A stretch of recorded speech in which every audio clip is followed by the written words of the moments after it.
மக்களே எல்லாரும் எப்படி இருக்கீங்க? நல்லா இருக்கீங்களா?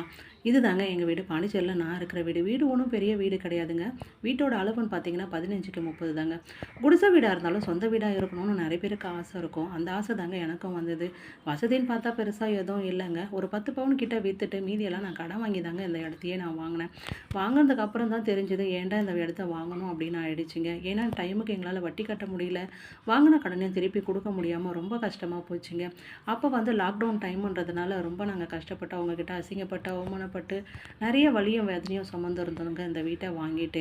அந்த டைமில் பசங்களை நாங்கள் ப்ரைவேட்டில் படிக்க வச்சுருந்தோம். இதை பிரச்சனைனால அவங்கள நாங்கள் கவர்மெண்ட்டில் தாங்க சேர்க்க வேண்டிய சூழ்நிலையும் வந்துச்சு. அப்பாடான்னு ஓரளவுக்கு இந்த கடனெல்லாம் முடிச்சுட்டு இப்போ தாங்க நாங்கள் நிம்மதியாக இருக்கிறோம். இருந்தாலும் இப்போ வீடு எங்களுக்கு கொஞ்சம் சரி வரலைங்க. நாங்கள் வாங்கும்போது இதே கண்டிஷனில் தாங்க இருந்துச்சு வீடு. அவங்க ஒரு ரூமு கூட தடுத்து வச்சில்ல. அவங்களுக்கு ஏற்ற மாதிரி அங்கங்கே பாக்ஸாக தடுத்து வச்சுருந்தாங்க. இதெல்லாம் நாங்கள் ஆல்டேஷன் பண்ணலான்ற ஐடியாவில் இருக்கிறோம். சரி கொஞ்சம் நாள் போகட்டுமே அப்படின்னு வெயிட்டிங்கில் இருக்கிறோங்க. ஆனால் இந்த வீட்டை வாங்கிட்டு ஒரு 4 விஷயம் நான் கற்றுக்கிட்ட விஷயம் என்னென்னா, அளவுக்கு மீறி ஆசைப்படக்கூடாது, யாரையும் நம்பி ஏமாறவும் கூடாது, அதுக்கப்புறம் கடனை வாங்கிட்டு கஷ்டப்படவும் கூடாது. ஆனால் நம்ம கூடயே இருந்து நம்மளுக்கு சப்போர்ட்டிவாக இருக்கிறவங்கள என்றைக்குமே நம்ம ஏமாற்றக்கூடாதுங்க. இந்த 4 விஷயம் நான் கற்றுக்கிட்டது.